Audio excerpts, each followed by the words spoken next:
The Africa Continental Free Trade Area is one of the flagship projects of Agenda 2063 and a practical expression of our shared vision of the Africa we want. It reflects our collective determination to build an integrated, prosperous, and peaceful continent, driven by its own citizens and playing a stronger role in the global economy. Greetings, my brothers and sisters here in the continent and to those who are in the diaspora. Today, African leaders have gathered in Addis Ababa, Ethiopia for 39th African Union Summit. 8 years ago, they promised us something revolutionary: the African Continental Free Trade Area, a single African market of 1.4 billion people. A vision that was supposed to transform Africa into a global economic powerhouse. But 8 years later, why is Africa still struggling to trade with itself? Why are our borders still tighter for Africans than for foreign goods? Why is the dream of economic unity moving so slow? It is lack of political will, it is external pressure, or are we failing ourselves?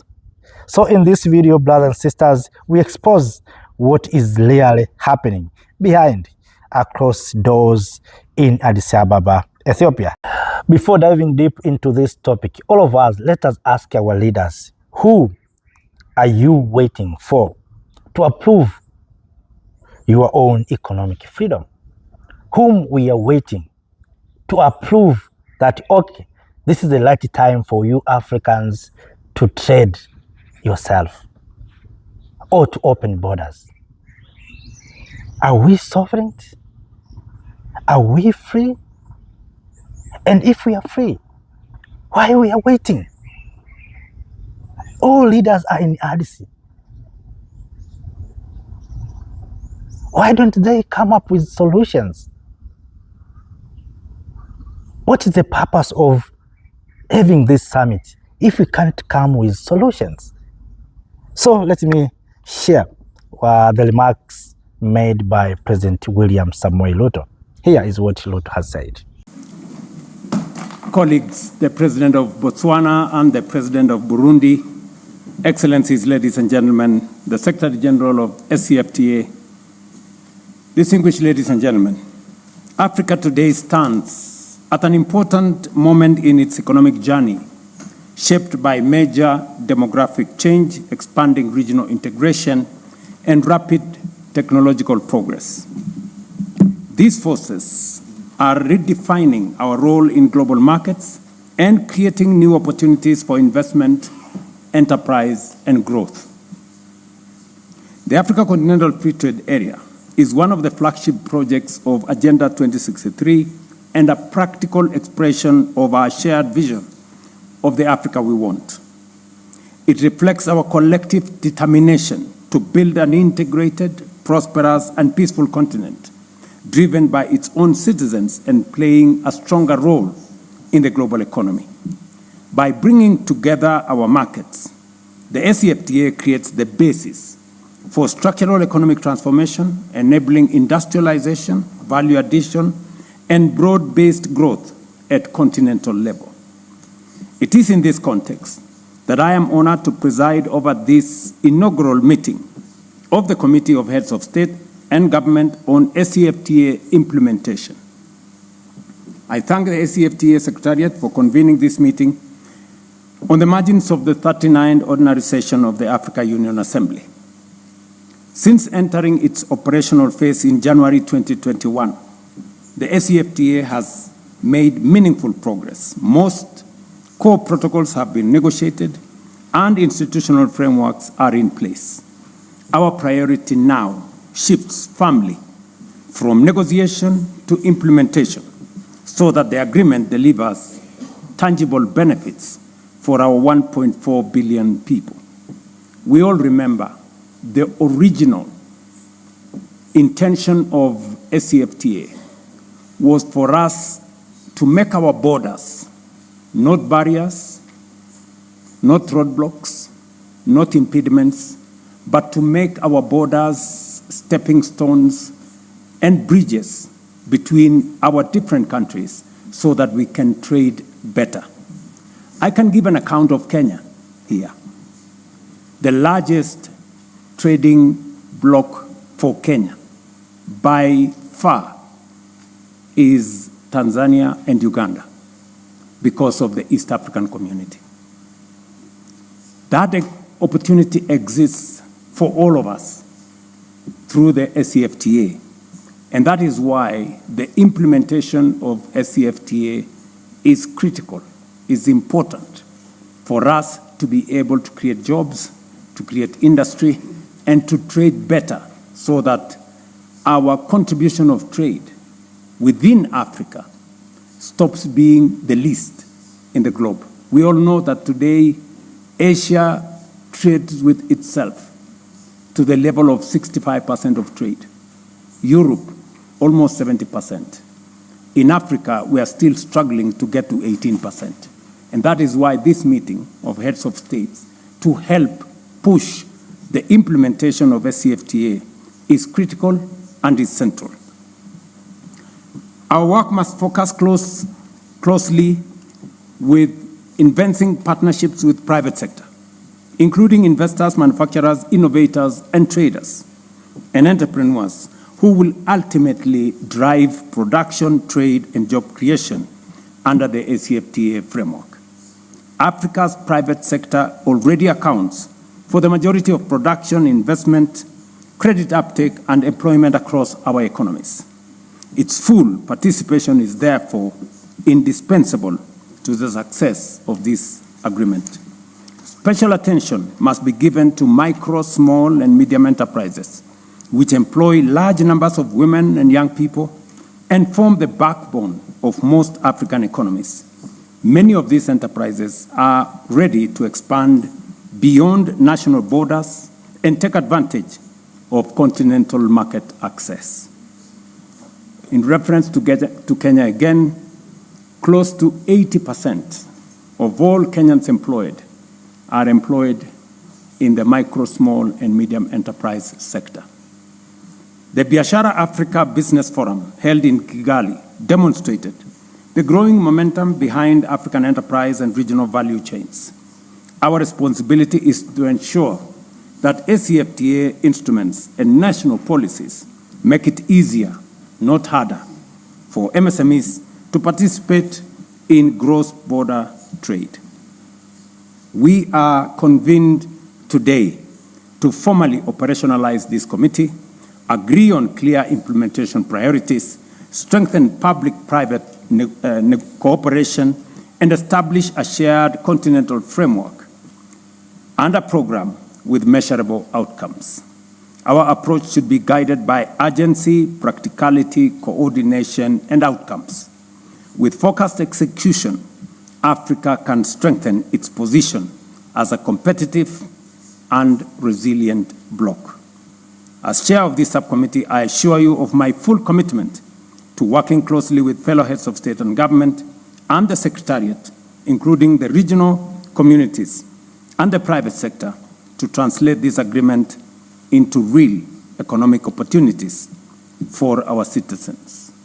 The AfCFTA offers Africa a practical pathway from fragmentation to scale, from potential to productivity, and from policy to shared prosperity. Let us match its promise with decisive action. I thank you.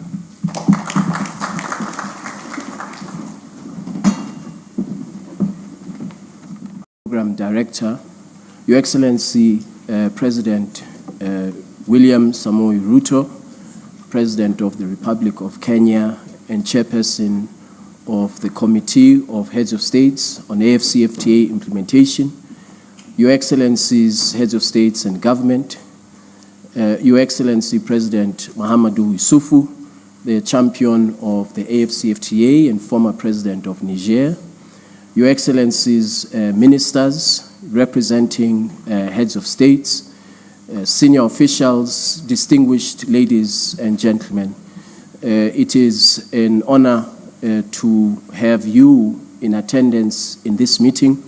And I want to thank in particular our heads of states and His Excellency President Ruto for making the time to be available for this meeting. Today is a very, very busy day, and yet our heads of states are here for this very, very important inaugural meeting. You will recall, Your Excellencies, that the Assembly of Heads of States and Government established this committee with the intention and the purpose of accelerating the implementation of the AfCFTA at the highest level and to provide strategic political guidance to the implementation of the AfCFTA. You will soon receive a report on implementation. The report will set out challenges, recommendations for how the AfCFTA can move much faster in implementation, particularly in the context of the current global fracture of the multilateral trading system, many African countries being excluded from AGOA, all of the challenges that are geoeconomic in nature, that are on the face of it a crisis, but also present an opportunity for us as Africans to develop our own market so that we can have the economic self-sufficiency that all of us desire to see. When this ambitious project was started, the world was a different place, the challenges were different, and the opportunities were different. And so it is our hope as your Secretariat, and of course the hope of the Council of Ministers, that taking into account these changed circumstances, which on the face of it are adverse, that indeed with your guidance, our heads of states, we will be able to navigate this crisis and contribute to economic resilience in Africa, build our own domestic markets, and improve the conditions of millions and millions of Africans through trade. And so, Your Excellencies, with these brief remarks, I want to once again thank you very much for your attendance, and we look forward to the discussions. Thank you very much.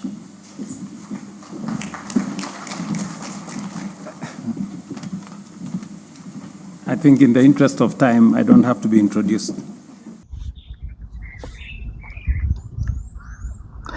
Yes, welcome back, family, brothers and sisters. We heard a lot from President Ruto and Wamkele Mene, the Secretary of AfCFTA, Africa Continental Free Trade Areas. But the question is still there, that whom we are waiting. Why we are not implementing Africa Continental Free Trade Areas? Why is it is still in books? You know, sometimes when you hear African leaders talking about opening border will cause insecurity, opening border will cause maybe certain people to populate in a certain area, it is not true. We have already closed these borders. Are we safe? Do we have peace? Yes, we have closed borders. What is happening in Sudan? So no one will move from their home countries to another country to stay without doing anything. No. It is, we fear nothing. African leaders, they fear nothing. And sometimes this makes me to believe and sometimes to think that maybe Africa is not free. Africa is free by just words talking. But in real sense, Africa is not free. Those who colonized us still controlling us. They are telling us, don't collaborate, don't do business with someone. Maybe that's what is going on. So, you know, it doesn't make sense, brothers and sisters. 8 years, African leaders said, promised us that we'll trade among ourselves, we'll have free movement of people and goods. And today, nothing has happened. You hear few leaders talking about have shifted cargo from maybe South Africa to some. That's what we want. We want to see South Africans trading with Zimbabweans, Zimbabweans trading with Nigerians. We want to see free visa. You know, one day I was watching African leaders talking about the issue of airline, that right now to move across the continent of Africa, you need to go to Dubai, you need to go to Paris. Just imagine, we Africans to move within our mother continent Africa, we need to go to Europe. How is it possible? How is it possible? And all these countries, they're claiming that they have airlines, they have introduced free visas. I don't understand. African leaders, African Union, I think it's a group of people who are maybe sitting down to enjoy coffee and to cheers. They are not really committed to bring changes in this continent. Have been listening the summit, what our leaders has been talking about. I think we are too far. We need revolutions within our leaders.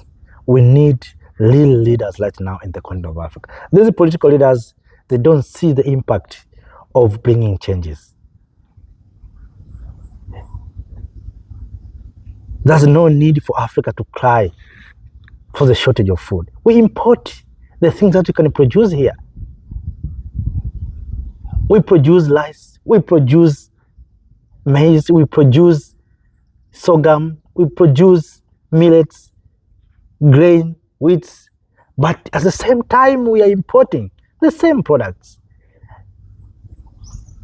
You know, sometimes all these things, sometimes because of disunity, African leaders are not ready to work together. And I don't know what are they doing when they meet in Addis Ababa, Ethiopia. Are they talking about unity?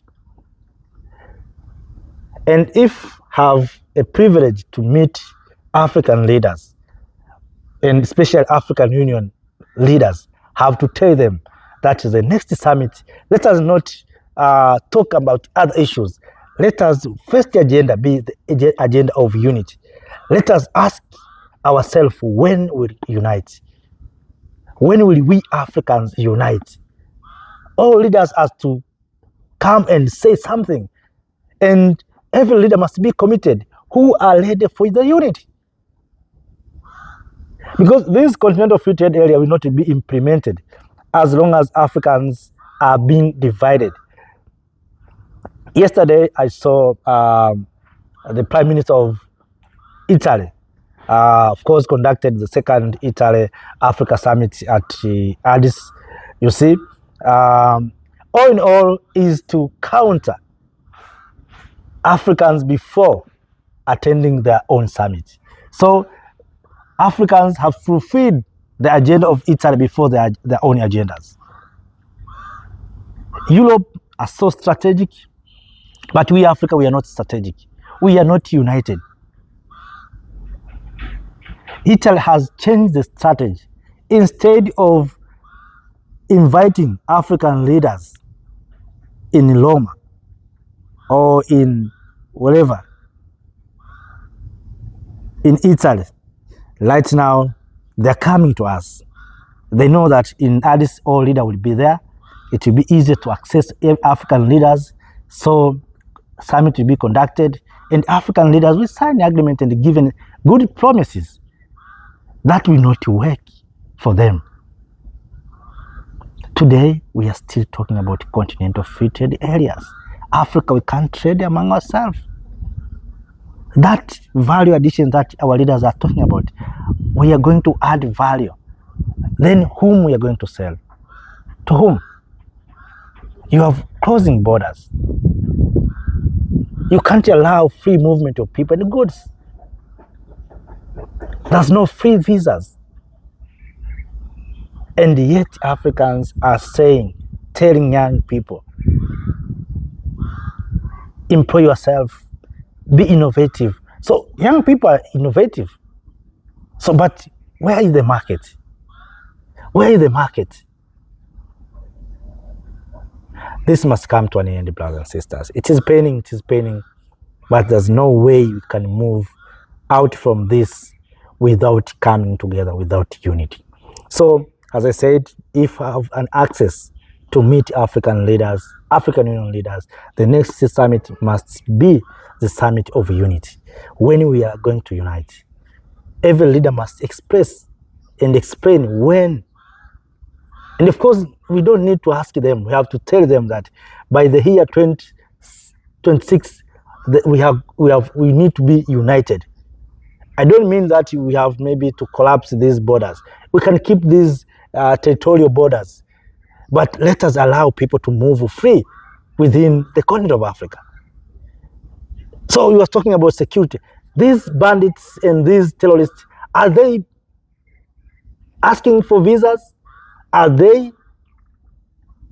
asking for permission? They're just moving. So these borders and these restrictions are for the good people. We good people are the ones who are being charged and sometimes suffering with these borders.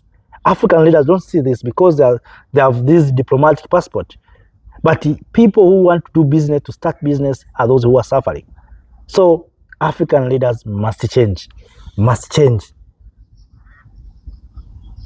if there's a way to do, we have to seize and to stop attending the African Union Summit, because we are going there for nothing.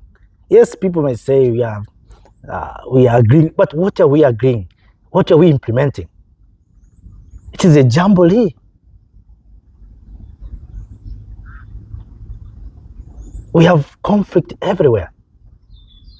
In Nigeria, there's no peace. Trump will send troops there. African Union is there, doing nothing. African leaders are meeting in Addis. They don't have solutions.